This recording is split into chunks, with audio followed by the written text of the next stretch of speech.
Bueno, primero que nada, buen día, señor presidente, excelentísimo tribunal. Ahora bien, para iniciar mi parte del alegato me he tomado el atrevimiento de citar un fragmento del escritor célebre francés Émile Zola en su carta Yo acuso. Esta carta se trata de un alegato en favor del capitán Alfred Dreyfus, mediante una carta abierta al presidente de Francia, Félix Faure, y publicado en el diario L'Aurore del 13 de enero de 1898, en su primera plana. Por cierto, a raíz de esta carta, el autor fue perseguido y amenazado, obligándolo a exiliarse en junio de 1899, luego de que la misiva fuera retratada en la prensa y diera lugar a una serie de hostilidades entre la derecha militarista y la izquierda socialista, terminando finalmente toda esta cuestión en la revisión del caso Dreyfus, determinándose luego que para llegar a la condena se había utilizado un documento falso. Así pasó a lo que dice el autor, al que cito textualmente. Dice Zola: hasta hoy no principia el proceso, pues hasta hoy no han quedado deslindadas las posiciones de cada uno. A un lado, los culpables, los que no quieren la luz. Al otro, los justicieros que daremos la vida porque la luz se haga. Cuanto más claramente se oprime la verdad, más fuerza toma, y la explosión será terrible. Veremos cómo se prepara el más ruidoso de los desastres. No desespero del triunfo, lo repito con una certeza que no permite la menor vacilación. La verdad avanza y nadie podrá contenerla. Desde donde ya nadie nos puede escuchar y solo Dios lo puede hacer, pedimos justicia. No aquella que castigue las manos y las mentes asesinas, sino la justicia histórica, la justicia de los derechos humanos, que siempre nos fue negada. Aquella que alecciona a las nuevas generaciones sobre la verdadera historia. Sí, esa justicia algún día servirá para darle sentido a nuestras muertes y las de muchos que cayeron al igual que nosotros. En ese orden de ideas, tomándome la libertad, justamente por ser creyente, también decidí incorporar, por la claridad del concepto, un pasaje de la Biblia que está contenido en Deuteronomio 16:18. Así dice la palabra de Dios: en cada una de las ciudades del Señor, tu Dios, en cada una de las ciudades que el Señor, tu Dios, te dé para tus tribus, pondrás jueces y escribas que dicten sentencias justas a favor del pueblo. No tergiversarás el derecho, no harás acepción de personas, ni te dejarás sobornar. Tu deber es buscar la justicia, solo la justicia. Honorable tribunal, esta defensa ha escuchado atentamente todas y cada una de las expresiones acusatorias vertidas en contra de mis defendidos en esta sala. Manifestaciones que, a la luz de las constancias obrantes en esta causa, como de la prolífera prueba testimonial cumplida en este debate, han quedado huérfanas o carentes de sentido, y en nada han destruido, alterado o enervado el principio de inocencia que existe en cabeza de los tenientes coronel Juan Francisco del Torquio, Eduardo Daniel Cardoso, Elías Lucio Orancio, como tampoco sobre el señor Juan Alberto Vallay, quien a la época de los hechos investigados ostentaba el rango de agente de la Policía Federal de la provincia. Antes de comenzar a tratar las cuestiones jurídicas, quiero poner en manifiesto que esta defensa tiene hacia el tribunal en pleno el mayor de los respetos y la más alta estima, pues los reconoce como hombres de derecho, pero sobre todo como hombres justos. Y que sin el fragor de la esgrima jurídica que ha de suscitarse en estos planteos que voy a exponer en esta sala, pudiera surgir o se pudiera causar alguna molestia, desde ya pido disculpas a vuestras excelencias, pues no está en mi mente ni en mi ánimo causar ningún tipo de agravio a nadie, absolutamente a nadie, sino ejercer fielmente el digno ministerio que se me ha conferido y de ese modo obtener justicia para estas personas que en mi labor han depositado su fe y esperanza. Y resalto que no está en mi mente ni en mi ánimo causar agravio a nadie también, incluyo acá a todas aquellas personas que han pasado como testigos víctimas en esta causa, a quienes hemos tenido la oportunidad de escuchar. También poniéndome manifiesto que específicamente no se discute y no está tampoco en mi mente pretender discutir sobre los hechos que les tocó padecer, sino específicamente este alegato está orientado a demostrar a vuestras excelencias, al Ministerio Público Fiscal y al resto de la sociedad, porque no me cabe ninguna duda de que este es un hecho histórico y que habrá de tomar conocimiento de la sociedad en pleno después, Decía que no está en la mente de este defensor causar ningún tipo de agravios, como tampoco está la de discutir, como decía recién, la existencia de los hechos, sino la discusión está orientada al modo de imputación que se ha hecho sobre mis defendidos. Del mismo modo, debo señalar que a fin de una exposición ordenada, he decidido iniciar este alegato con el tratamiento de una cuestión que, si bien ha sido ampliamente ya desarrollada por los colegas que me han precedido, no obstante entiendo que la exposición aquí y ahora se hace absolutamente necesaria, puesto que en definitiva de aquí se derivan el resto de las cuestiones a tratar. Esto es todo lo que se llama o lo que entendemos como lo concerniente a la norma de jus cogens y lo referente a la imprescriptibilidad de los delitos por los cuales se juzga. Luego de haber tratado este tema indicado, procederé a alegar en lo referente al marco normativo vigente a la época de los hechos investigados, para luego hablar esta defensa de lo que entiendo ha sido un proceso de selección de los imputados, una acusación dirigida de modo selectivo, surgida del modo en que se ha llevado también, lo que entiende esta defensa, una suerte de medidas preparatorias para esta acusación, y cómo ello ha incidido en la valoración de la prueba cargosa desde las primeras instancias, para finalmente pasar a los alegatos, en estos alegatos, hablar respecto de las acusaciones vertidas contra mis asistidos conforme a la sistematización que ha realizado el Ministerio Público Fiscal en el caso por caso. Asimismo, preciso indicar al tribunal que, a efectos de no redundar sobre el tratamiento de cuestiones que ya han sido expuestas excelentemente por los colegas de las otras defensas, como también acá de mi codefensor, voy a dejar en claro que voy a adherir desde ya a todos los planteos que no sean materia de tratamiento específico de este alegato, vale decir, lo realizado por el doctor Rolando Lozano, lo realizado por el doctor, los doctores Chervín, López Lima y Herrero, como también por el doctor Montes, previamente a este alegato. A esta altura del proceso, señores jueces, me encuentro en condiciones de afirmar que no ha podido dilucidarse con el grado de certeza que requiere esta instancia la culpabilidad de modo diáfano de mis defensos. Bajo este temperamento cabe aseverar que la prueba que ha servido a la acusación para mantener por tantos años privados de su libertad a mis asistidos no le ha permitido al Ministerio Público Fiscal llegar a esa neutralización del estado jurídico de inocencia de los que resultan titulares. Y afirmo lo anterior en base a que la mayoría del plexo probatorio no ha sido suficiente a los efectos de seguir sosteniendo la imputación primigenia, esa que permitiera, con sustento en la probabilidad, citarlos a una indagatoria y posteriormente inclusive dictar una cautelar como es la prisión preventiva. Ello porque, solo por citar ejemplos, hay testigos que dijeron falazmente haber escuchado respecto de un presunto autor sin haberlo visto, otros que afirmaron haber recibido información sobre la identidad de los presuntos autores, de fuentes desconocidas o cuya imposibilidad de corroboración la hemos tenido, y no solamente nosotros, sino también el representante del Ministerio Público Fiscal. O de otras personas que, estando privados por algún factor exógeno del sentido de la vista, afirmaron casi de manera desopilante que tal o cual persona resulta ser autor de uno o todos los delitos que se encuentran en análisis en este debate, porque reconocieron ya fuera la voz, la vestimenta, un par de borceguíes, el perfume, el tono de voz y el acento.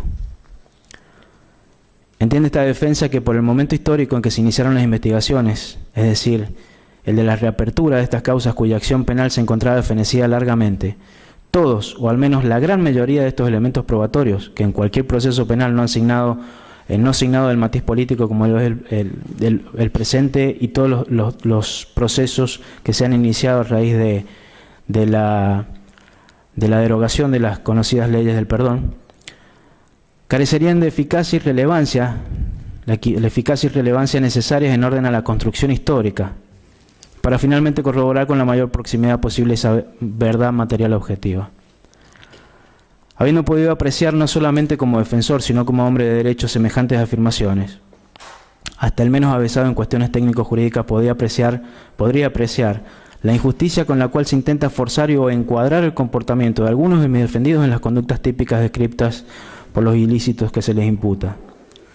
lo que constituye para el derecho penal, siendo este la última ratio para dirimir conflictos sociales, una profanación a las normas de nuestra Carta Magna y de tratados internacionales con jerarquía constitucional respecto del tratamiento de los principios que deben informar eventualmente un proceso penal. Si bien este alegato no pretende ser un cuestionamiento del contexto histórico en el que se inició la persecución penal por las llamadas causas de lesa humanidad, no obstante, no podemos dejar de lado, aunque sea mínimamente, su tratamiento, toda vez que ese contexto histórico-político, al humilde entender de esta defensa, tiñó a la justicia federal de un matiz político innegable, con objeto de la persecución de quienes habían resultado antaño unos enemigos seleccionados, izándose la bandera de los derechos humanos, los que aparentemente son de propiedad exclusiva de quienes postularon el tan despreciable juicio y castigo. Adviértase que no se busca justicia, sino castigo, así a secas, a como dé lugar. Lo que en suma demuestra que aquella expresión no es otra que una adaptación de la locución setentista al enemigo ni justicia, tan propia de quienes quisieron tomar el poder por la fuerza de las armas. Asimismo, resulta absolutamente necesario aclarar que esta defensa no reniega de la existencia de los hechos, de los acontecimientos históricos, de los posibles padecimientos, como dije recién, del sufrimiento, el dolor padecido por aquellas personas que resultaron víctimas de esa violencia. Afirmo con certeza que esos hechos pudieron haber existido, de hecho existieron, quizás en mayor medida y con mayor gravedad de lo que hemos podido conocer en este debate.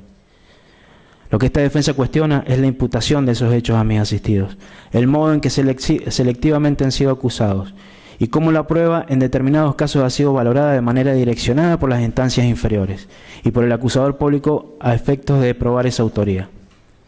También se cuestiona, conforme se dirá, la reapertura de las causas que, como ya dije, al momento del inicio de la presente investigación, ya habían sufrido el paso del tiempo y por ello se encontraban largamente prescriptas sus acciones. Así las cosas, me considero en condiciones de afirmar que los alegatos que hemos escuchado de parte del Ministerio Público Fiscal se ha relatado una sola parte de esa trágica historia argentina y se ha llevado a desvirtuar el contexto histórico en el que ocurrió esta guerra, disfrazando de jóvenes idealistas y libertadores a verdaderos mercenarios. Entiéndase, señor presidente, que esta consideración no abarca a todas las personas cuyos sufrimientos y padecimientos hemos escuchado en esta sala, como tampoco esa existencia de los hechos y responsabilidades penales abarcan a todos nuestros imputados. Como vengo diciendo, que existió una guerra no lo afirma esta defensa.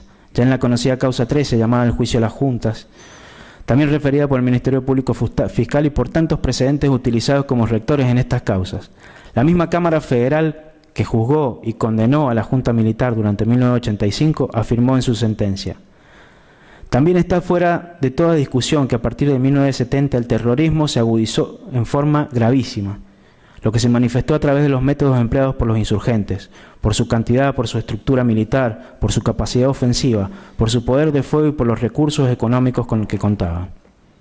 Su aparato militar era sumamente poderoso, agrego. Combatían contra las fuerzas policiales y de seguridad de igual a igual, y no solo tomaban comisarías y mataban policías e inocentes civiles, sino que también atacaban cuarteles y mataban soldados. Esto, señor presidente, señores miembros del tribunal, también resulta ser un hecho notorio. En estos procesos se habla constantemente de represión. Se trata a los imputados de represores con un indudable sentido peyorativo, demonizando el concepto verdadero de esa palabra. No obstante, si buscamos una pequeña definición de la palabra, podemos acudir al diccionario de la Real Academia Española en su 23ª edición, que se refiere a ella como acción y efecto de reprimir. Pero me pregunto, ¿qué fue lo que se reprimió? ¿Quién reprimió? ¿Por qué se reprimió? ¿A quiénes? ¿Quiénes fueron los que hicieron eso? A todos estos interrogantes voy a tratar de modo sucinto y humildemente de dar respuesta en este presente alegato, con la marcada intención de demostrar ante vuestras excelencias que las personas por quien me toca hoy ejercer este Ministerio de la Defensa que me ha sido conferido, no son esos represores a quien se busca, que su inocencia sigue incólume a pesar de los largos e injustos años de encierro sin condena firme, que más allá de la necesidad de las víctimas, de sus familiares, sus deudos por obtener justicia, no se debe y no se puede condenar a cualquiera por el solo ejercicio de una función dentro del marco de un plexo normativo en un espacio y tiempo determinados.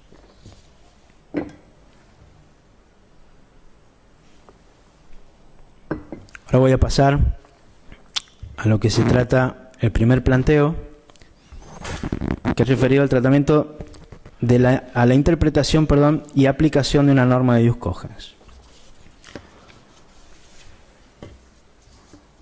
A esta estructura dada a mi exposición, esta parte estará referida a las hipótesis para el caso de que vuestras excelencias no hayan compartido las propuestas anteriores de los colegas que me han precedido en tan noble tarea, que es ni más ni menos que buscar e intentar que en la Argentina, por primera vez en estas causas mal llamadas de lesa humanidad, se haga justicia.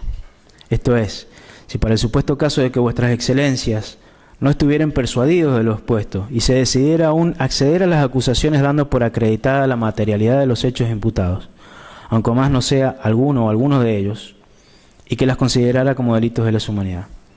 Antes que nada me surgen primeramente varios interrogantes que quiero exteriorizar en este momento. El primero de ellos es, ¿cuál es la razón jurídica que respalda la vigencia de las acciones que sustentan este proceso? ¿Por qué no están prescriptas si los hechos ocurrieron hace más de 40 años?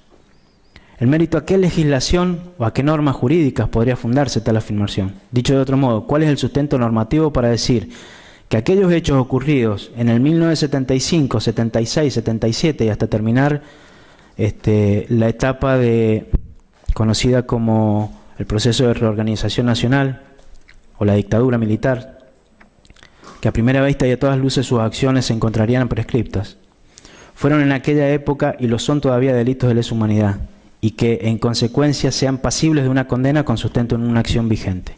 ¿Cuál es el fundamento normativo de ello? Mejor aún, ¿existe una norma jurídica aplicable al caso que pueda dar sustento a un resultado como este? Ahora vamos a adentrarnos de lleno en este primer planteo, como decía, y vamos a referirnos a las acusaciones.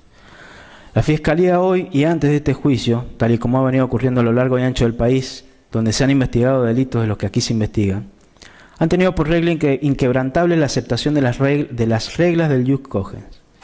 Se han limitado a afirmar que se trata de normas de Jus cogens, que se encontraban vigentes en aquella época, desde antaño, y que así ha sido resuelto por la Corte Suprema de Justicia a partir del precedente de Arancibia Clavel, pronunciamiento que han seguido pacíficamente los tribunales de todo el país.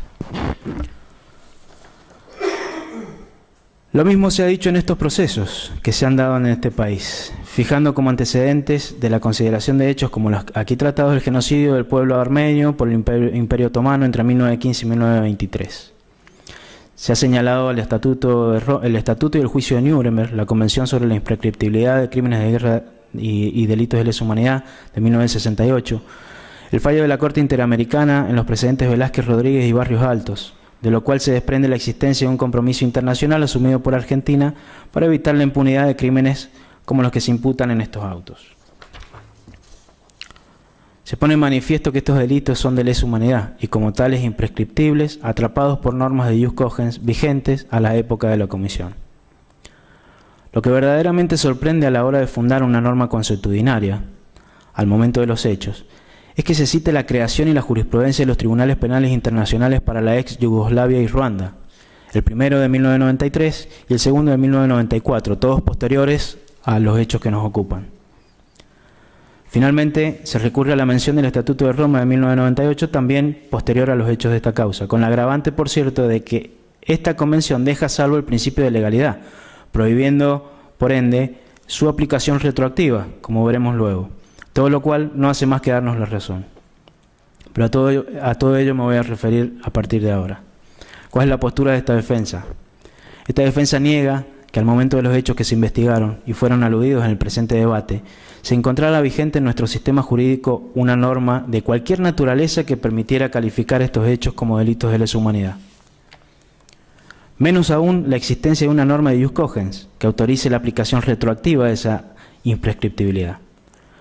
También esta defensa niega que las normas jurídicas que se invocan, como la Convención sobre imprescriptibilidad de crímenes de guerra y de delitos de lesa humanidad y el Estatuto de Roma de 1998, sean pasibles de ser aplicados retroactivamente, como de hecho se pretende con varios sofismas mediante.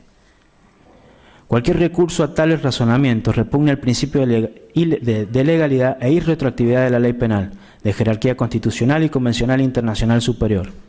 Esto es precisamente lo que ha hecho, o mejor dicho, en lo que han incurrido los miembros de la Corte Suprema de Justicia de la Nación y sus seguidores.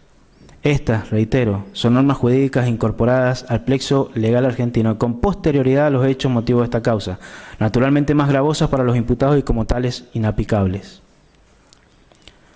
De tal suerte que los hechos de la presente causa no pueden ser jurídicamente calificados sino como delitos comunes, fuera de ese ámbito excepcional de los tipos de lesa humanidad. Y por tanto, las acciones penales de ellos se encuentran largamente prescriptas. Ahora bien, podríamos preguntarnos, ¿cuál es la razón en cuya virtud planteamos este tema si ya ha sido resuelto por la Corte Suprema en Arancibia Clavel? Por nuestra parte, la asistencia técnica de los imputados, simplemente diremos que la actuación del Tribunal Cimero en el precedente de Arancibia Clavel constituye lisa y llanamente un prevaricato de los señores jueces Bogiano, Zaffaroni, Hayton y Maqueda. Pero por mi parte quiero agregar que el tema no por repetido deja de ser polémico, y en tanto más nos adentramos en el estudio de esta cuestión, mayor es el convencimiento de que la categoría típica de delito de lesa humanidad es inaplicable a los hechos de estas actuaciones. La existencia de Arancibia Clavel no significa la vigencia del criterio que sustenta. Una apretada mayoría de 4 a 3 votos, de los cuales los que han merecido ponderación son precisamente los de la minoría, en especial el del doctor Fay. Destaco en este sentido el pronunciamiento de la Corte Suprema de Justicia de Uruguay en un fallo al que me voy a referir luego.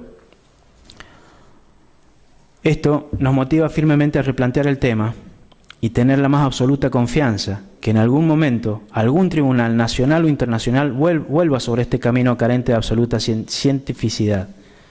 No será la primera vez, y esto nos motiva más firmemente aún. Ya pasó en la Argentina. Veamos, por citar un ejemplo, en el año 1981 faltaban algunos meses para el final de la dictadura militar, cuando Gustavo Basterrica, coterráneo de acá de mi codefensor, el doctor Pirrello, pero del departamento de San Rafael de Mendoza, fue detenido tras un allanamiento a su casa. Tenía 26 años y había sido convocado para integrar un grupo musical conocido como Los Abuelos de la Nada, habiendo ya compartido escenario con artistas de renombre como Charlie, Lerner, Porchetto, Spinetta, entre otros. Durante el operativo llevado a cabo en su casa, la policía encontró 3 cigarrillos de marihuana dentro de una lata. Esto obligó, indudablemente, a abrir una investigación. El caso es emblemático, ya que logró que por primera vez la Corte Suprema de Justicia dictara la inconstitucionalidad de la tenencia de estupefacientes para consumo personal con criterios que tienen plena vigencia. En agosto de 1986, el máximo tribunal declaró la inconstitucionalidad del artículo 6 de la Ley 20771, por violar la esfera de privacidad de los hombres, consagrada en el artículo 19 de la Constitución Nacional. Sabemos, dice, que las acciones privadas de los hombres están solo reservadas a Dios. 3 años después, en 1989, el Congreso sancionó la Ley 23737, cuyo artículo 14 incluyó un atenuante para la pena para quien tuviera en su poder estupefacientes que inequívocamente fuesen para uso personal debido a su escasa cantidad y demás circunstancias, cristalizando de este modo el criterio precedente cuyo operativo se dio en el año 1981. Esta reforma dio lugar a que la Corte revisara su propia jurisprudencia y modificara el criterio con un nuevo fallo dictado en el caso Montalvo. La tenencia de estupefacientes, cualquiera fuese su cantidad, es conducta punible en los términos del artículo 14, segunda parte de la Ley 23.737, y tal punición razonable no afecta ningún derecho reconocido por la ley fundamental, se argumentó en aquel entonces.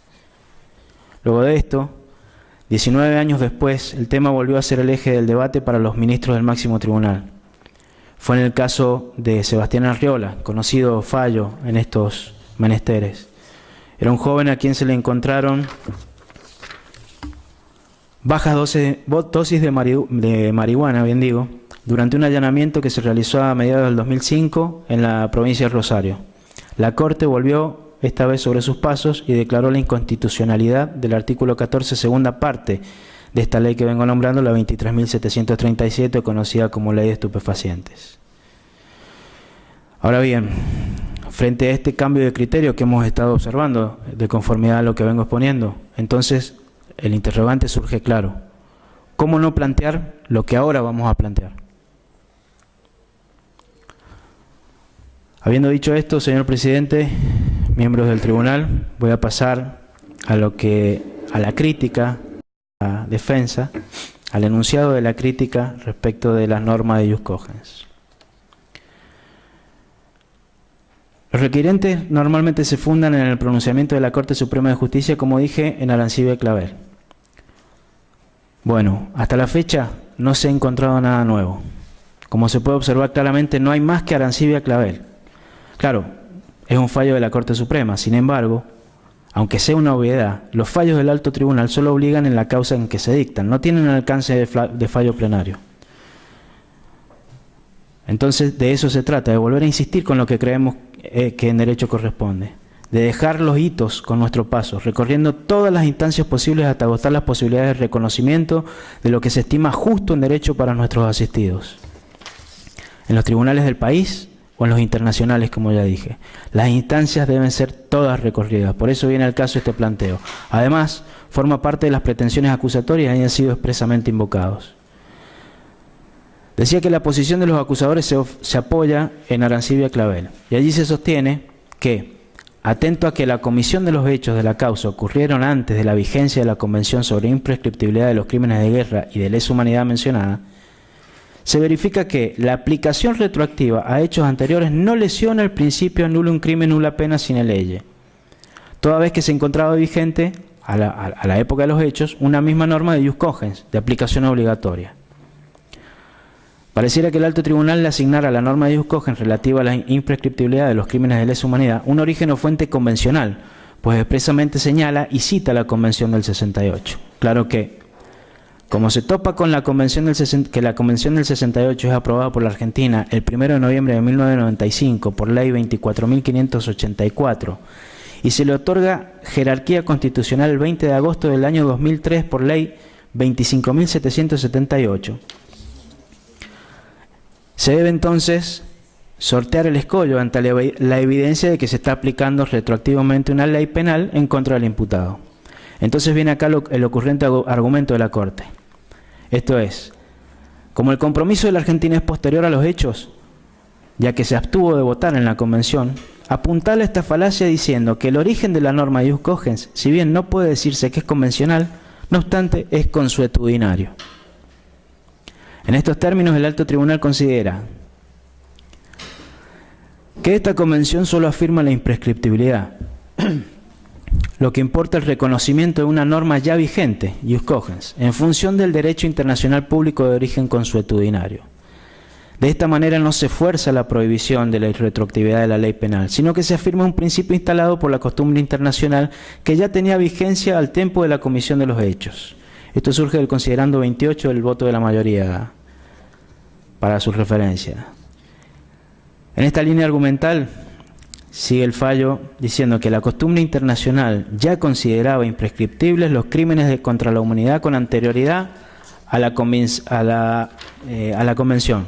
Esto surge ahora del considerando 29 del voto de la mayoría, agregando que la existencia del ius cogens, en la mayoría de los casos, se configura a partir de la aceptación en forma tácita de una práctica determinada. Esto también surge del considerando 30 del voto de la mayoría.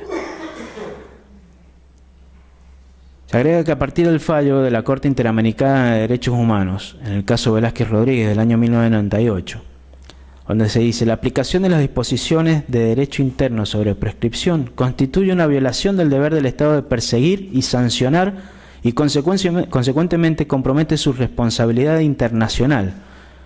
Esto es el considerando 36 del voto de la mayoría. Y concluye que las reglas de prescripción de la acción penal previstas en el ordenamiento jurídico interno quedan desplazadas por el derecho internacional consuetudinario y por la convención mencionada, considerando 38 de ese voto de la mayoría. Llegados a este punto, debo decir que niego enfáticamente que la imprescriptibilidad de los delitos de lesa humanidad haya sido norma de ius cogens al momento de los hechos de esta causa. Además afirmo que la aplicación de una norma de tal índole a los hechos de este proceso infringe el principio de legalidad e irretroactividad de la ley y el artículo 18 de la Constitución Nacional y los tratados internacionales que referidos al tema lo consagran. Estas afirmaciones requieren ciertas precisiones, por lo tanto. Por ello, trataré, en primer lugar, con absoluto respeto y sin pretender sobrepasar el excelso y vasto conocimiento de vuestras excelencias sobre el tema. Como decía, voy a tratar de precisar, aunque sea de modo sucinto, qué se entiende por normas de jus cogens y sus fuentes, para luego abordar la crítica de Arancibia Clavel, que es lo mismo que decir la crítica a lo argumentado por la acusación en este proceso.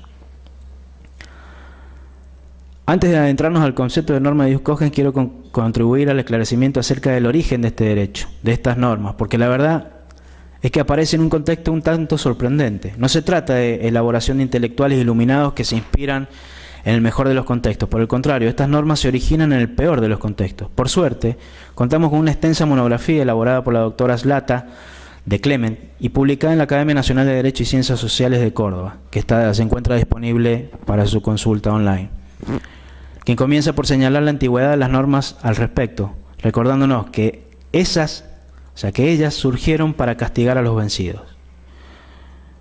En juzgamientos posbélicos, condenas a los vencidos. La Comisión de los 15, encargada de examinar la cuestión relativa a las responsabilidades de los autores de la Primera Guerra Mundial, la Comisión de Responsabilidades y Sanciones señaló que los vencidos debían rendir cuenta de los métodos bárbaros o ilegítimos en violación de las leyes y costumbres de guerra y de los principios elementales de humanidad. Vale poner resalto que hablamos de un derecho para juzgar a los vencidos. Con toda razón, alguien que de esto sabía bastante, el mariscal inglés Bernard Montgomery, a raíz de lo sucedido con esto después de la Segunda Guerra Mundial, expresó: ustedes no ignoran que desde el proceso de Nuremberg se considera crimen hacer la guerra sin ganarla. El crimen internacional no es hacer la guerra, sino perderla. Ese es el contexto en que aparece la génesis de estas normas. Veamos ahora los conceptos. La voz latina jus cogens podría traducirse algo así como derecho imperativo o derecho obligatorio. Los antecedentes más lejanos de esta expresión se pueden rastrear en los orígenes del derecho romano, pero fue recién la convención celebrada en Viena el 23 de mayo del 69 destinada a establecer el derecho de los tratados cuando se lo menciona expresamente. El término allí empieza a utilizarse, se positiviza en ese tratado. La positivización fue la culminación de un largo trabajo encomendado a la Comisión de Derecho Internacional de la ONU en 1949 que remata en la Convención de Viena sobre Derecho de los Tratados. La Convención entró en vigor el 27 de enero de 1980. De un total de 126 estados habilitados al 2012, solo 13 no la habían ratificado. La ratificaron 103 estados. Fue aprobada por la Argentina por ley 19.865, previo a haber depositado el correspondiente instrumento el 5 de diciembre de 1972. En esta convención hay dos artículos que se refieren al jus cogens, son los 53 y 64. El concepto de este latinazgo que todo el mundo repite y repite, podemos extraer de ahí sin ningún esfuerzo que este concepto de jus cogens, y esto que se dice, que es el jus cogens, que tiene que ver con la imprescriptibilidad y la retroactividad de la imprescriptibilidad, es así tanto como sin ningún fundamento y con absoluta arbitrariedad, dice aquella corte de Arancibia Clavel. El artículo 53 de la Convención de Viena sobre Derecho de los Tratados dice: es nulo todo tratado que en el momento de su celebración esté en oposición con una norma imperativa de derecho internacional general. Para los efectos de esta convención, de la presente convención, una norma imperativa de derecho internacional general es una norma aceptada y reconocida por la comunidad internacional de estados en su conjunto, como una norma que no admite acuerdo en contrario y que solo puede ser modificada por una norma ulterior de derecho internacional general que tenga el mismo carácter. El artículo 64 expresa que si surge una nueva norma imperativa de derecho internacional general, todo tratado existente que esté en oposición con esa norma se convertirá en nulo y terminará. Como vemos, no cualquier norma alcanza este grado o naturaleza de jus cogens. No cualquier ocurrencia, por ingeniosa y conveniente que sea, se le puede adjudicar el título y los alcances del jus cogens. El artículo 53 que reproduje establece que la norma debe ser aceptada y reconocida por la comunidad internacional de los estados en su conjunto.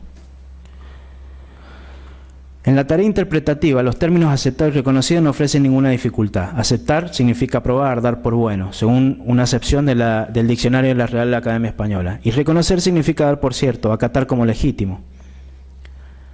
En una composición de las 17 acepciones que tiene el vocablo en el diccionario citado.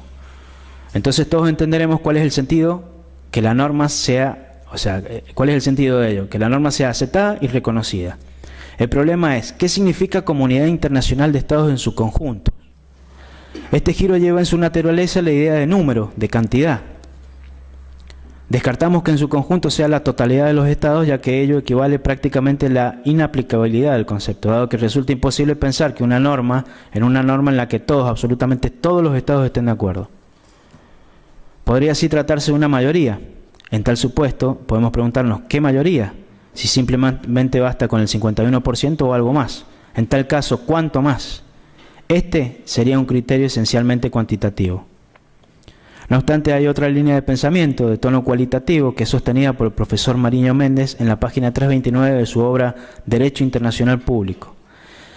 Y dice que la práctica ha demostrado que para el reconocimiento de una norma con el estatus de ius cogens es suficiente la aprobación por parte de algunos estados, de aquellos cuya presencia en el mundo sea importante o influyente. Pero reparemos que pareciera aquí pregonar una suerte de aristocracia de estos influyentes. Para estos intérpretes, se trata de que la norma sea aceptada por un amplio número de estados, incluidos los estados y grupos de estados más significativos. Por ello me apresuro a señalar, señores jueces, que Mariño Méndez es catedrático de Derecho Internacional Público en la Universidad de Carlos III de Madrid, es doctorado en la Universidad de Bolonia y entre sus profusos antecedentes se destaca haber sido hasta el 2009 presidente del Comité contra la Tortura de las Naciones Unidas y miembro del Comité del Programa de Derechos Humanos de la Pontificia Universidad Católica de Ecuador, por ejemplo. En síntesis, o al conjunto lo integran una mayoría cualquiera o una mayoría entre los que deben estar los más influyentes e importantes. Para nuestro caso, de si la imprescriptibilidad es una norma de ius cogens y si es de aplicación retroactiva será lo mismo, porque cualquiera sea el baremo con los números en la mano, veremos que esto de la imprescriptibilidad no es sostenido ni por la mayoría de los estados, ni menos aún por aquella aristocrática mayoría calificada de la que nos habla el profesor Mariño Méndez. Ni qué decir de la aplicación retroactiva de la supuesta imprescriptibilidad. Todos los días los estados nos dan ejemplos justamente de lo contrario. Sin ir más lejos, en febrero, la Corte Suprema de Justicia de la República Oriental de Uruguay, en la sentencia 20, en la causa identificada con las letras IUE 2 109.971/2011, INRE Hellman, a la que luego me referiré.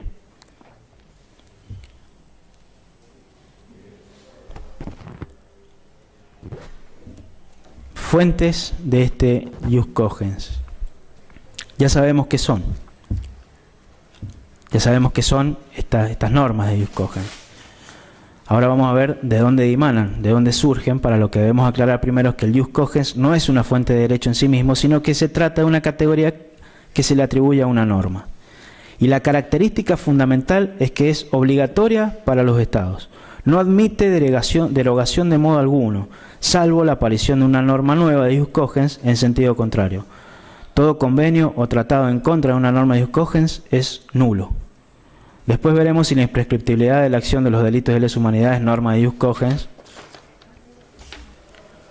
Y finalmente, si la aplicación retroactiva de la imprescriptibilidad es norma de ius cogens.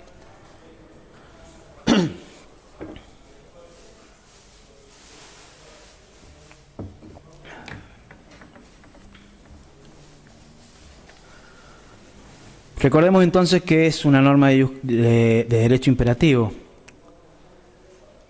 Ahora bien, ¿de dónde surge, de dónde emanan estas normas tan especiales internacionales? Según la Convención de Viena sobre el Derecho de los Tratados, el ius cogens reconoce solo dos fuentes, los tratados internacionales y la costumbre internacional. Durante los trabajos preparatorios de la Convención se barajaron otras fuentes, pero fueron rechazadas. Las normas, antes de alcanzar la naturaleza de ius cogens, son sometidas a discusiones y aprobaciones por parte de los estados, tanto al momento de signar un tratado como durante la lenta construcción de la costumbre, de donde se genera el necesario consenso que constituye esa comunidad de estados en su conjunto, de la cual habla el artículo 53 de la Convención. Cuando la fuente de la norma de ius cogens es convencional, no genera mayormente problemas. La constatación de su existencia, de su vigencia, precisará de un conteo, un chequeo de las previsiones o normas convencionales. Ello nos dirá mucho acerca de si una norma, por la generalidad prevista, puede aspirar a la corona, es decir, adquirir esa jerarquía de ius cogens. La consagración viene por la vía de la aceptación o reconocimiento por la comunidad internacional de estados en su conjunto, a través de la verificación o ratificación de las adhesiones, etc. Dicho de otro modo, para adjudicarle a una norma de origen convencional la jerarquía de norma de ius cogens, se debe verificar el número de ratificaciones, adhesiones por parte de la comunidad internacional de los estados en su conjunto. Ya veremos que las pautas dadas por la Corte Internacional de Justicia acerca de cuánto hace falta y cuánto se requiere para hacer ius cogens. El problema se genera con las normas de ius cogens de fuente consuetudinaria, habida cuenta de la imprecisión de la costumbre. Lo que para una cultura puede resultar bueno, para otras puede ser inconveniente o inaceptable. Previamente recordemos el concepto de definición de la costumbre como fuente del derecho, que no es más que una reiteración de prácticas estatales, uniformes, extensas y representativas de un determinado sentido, que son consideradas obligatorias con conciencia de tal obligatoriedad y por tanto asumidas como derecho. Esta costumbre internacional de la que hablo no escapa a los requerimientos de la costumbre como fuente del derecho, la que según Guillermo Borda se configura con dos elementos: el material, que consiste en una serie de actos repetidos de manera constante y uniforme, y B, el psicológico, que consiste en la convicción común de que la observancia de la práctica responde a una necesidad jurídica, según el Tratado de Derecho Civil Argentino, quinta edición, tomo 1, página 70. Toca ahora aclarar que quién o quiénes, en definitiva, dicen o consagran una norma como de ius cogens. No basta que lo digamos acá, tampoco basta que lo diga la Corte Suprema. En todo caso, la Corte Suprema de Justicia debió dar a conocer esa fuente de la norma que aplica. Sin embargo, se ha revelado civilina, oscurantista, caprichosa, algunos subyugados por la tentación del arbitrio. Mayoría soberbia esta de Arancibia Clavel, se erige en proclamadora de normas de ius cogens. Veamos lo que en derecho corresponde, ignorando la aspiración megalómana de la mayoría de Arancibia Clavel.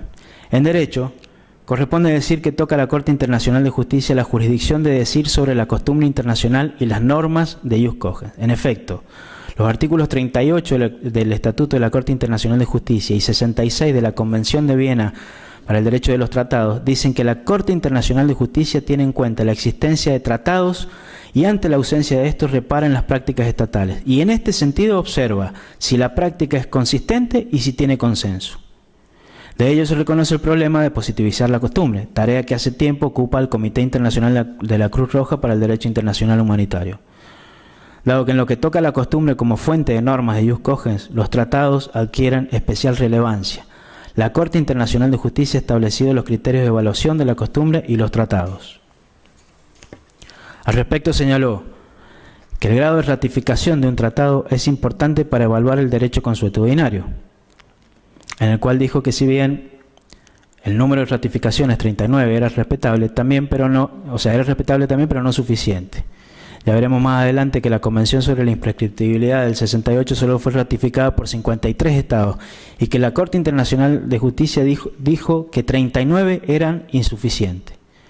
Contrariamente, en el caso Nicaragua Contras, al evaluar el estatus consuetudinario de la norma de no intervención, otorgó gran importancia a la ratificación de casi todos los países de la Carta de las Naciones Unidas. En conclusión, para que una norma alcance la naturaleza de ius cogens, sea de origen convencional o de costumbre internacional, es decir, que se considere aceptada y reconocida por una comunidad de estados en su conjunto, debe repararse o contemplarse el grado de aceptación de la norma por parte de los estados a partir de la ratificación de los tratados. En principio, según el derecho positivo internacional, tenemos a la Corte Internacional de Justicia como órgano que tiene bajo su jurisdicción decir con autoridad si una norma ha adquirido esta condición de normas de ius cogens. Sin embargo, los textos transcriptos son derecho positivo internacional. Lo cierto es que a la consagración de normas con la categoría de jus cogens contribuyen otros organismos como las Cortes Regionales de Derechos Humanos, como la Corte Internacional de Derechos Humanos, la Comisión Interamericana de Derechos Humanos, el Tribunal Penal Internacional para la ex Yugoslavia, el Comité de Derechos Humanos de la ONU, la Comisión de Derechos Humanos de la ONU y numerosos especialistas. Los organismos que más han contribuido a la consagración de normas de jus cogens en los últimos años son la Corte Interamericana de Derechos Humanos y el Tribunal Penal Internacional para la ex Yugoslavia. En ese sentido se destacan como normas de jus cogens: a. El entendimiento de que la tortura, los tratos inhumanos y las ejecuciones extrajudiciales son violatorias del jus cogens. Y b.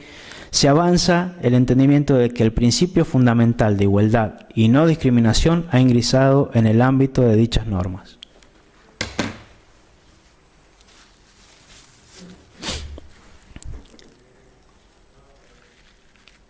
Quiero detenerme acá un instante para dejar sentado un dato que luego tendrá importancia a la hora de argumentar el cierre de este tema.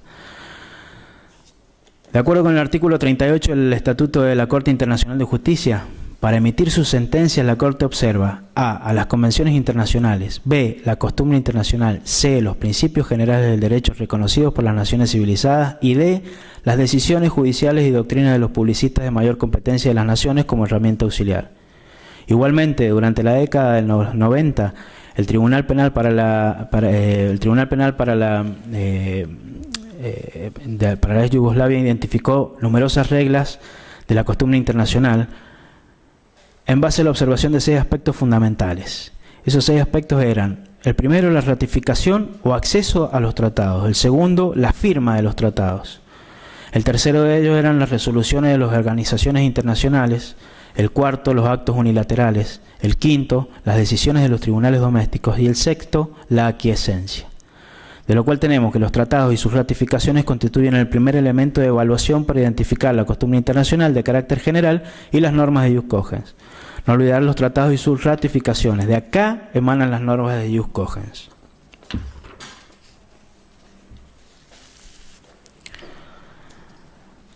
Ahora me toca hablar de la inexistencia, o lo que esta defensa entiende que es la inexistencia de normas de jus cogens al momento de los hechos que se tratan acá en este tribunal y que hemos concurrido a tratar de determinar, como decía, sobre su existencia y sobre la responsabilidad de los imputados.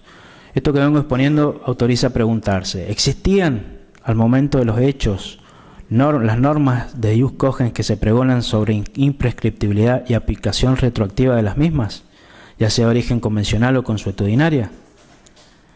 También en este tema que nos ocupa podemos afirmar que existía al momento de los hechos de esta causa una serie de actos, pronunciamientos de tribunales de cualquier índole, tratados, opinio iuris, que repetidos de manera constante y uniforme crearan al mismo tiempo una convicción en la comunidad de estados que su observancia respondía a una necesidad jurídica. Insisto con la pregunta: ¿existían al momento de estas prácticas estatales uniformes, extensas y representativas del sentido que hechos como los de esta causa daban lugar a acciones imprescriptibles con conciencia de su obligatoriedad y por tanto asumidas como derecho? Agrego: ¿existían esas mismas prácticas con esa misma conciencia de obligatoriedad acerca de la aplicación retroactiva de esta presunta norma relativa a la imprescriptibilidad? Si la respuesta fuera positiva, los acusadores, con todos los medios con que cuentan, nos habrían bombardeado con fallos, de eso no me cabe duda. Con fallos, tratados, convenios, citas doctrinarias, todas anteriores a 1976. Sin embargo, no trajeron nada nuevo a la luz. No hay fallos, no hay doctrina, no hay tratados. Ello porque se respaldan argumentación ad hominem de por medio en Arancibia Clavel, que tampoco trae o tiene nada nuevo. Dicho de otro modo, ¿cómo le vamos a exigir al órgano acusador que nos pruebe la costumbre que invoca si la propia Corte no lo ha hecho? Como dicen Héctor Sabelli y Alfonso Santiago, a quienes cito textualmente: la posibilidad de invocar una costumbre internacional requiere la comprobación de 2 elementos: la existencia de una conducta extendida por parte de los estados y la consideración de esta como obligatoria, más allá de que esté incorporada en algún texto jurídico internacional. Ninguno de los dos elementos se da en el supuesto en que estamos analizando. Habría que probar su existencia fehacientemente, cosa que los jueces Zaffaroni o Hayton no hacen.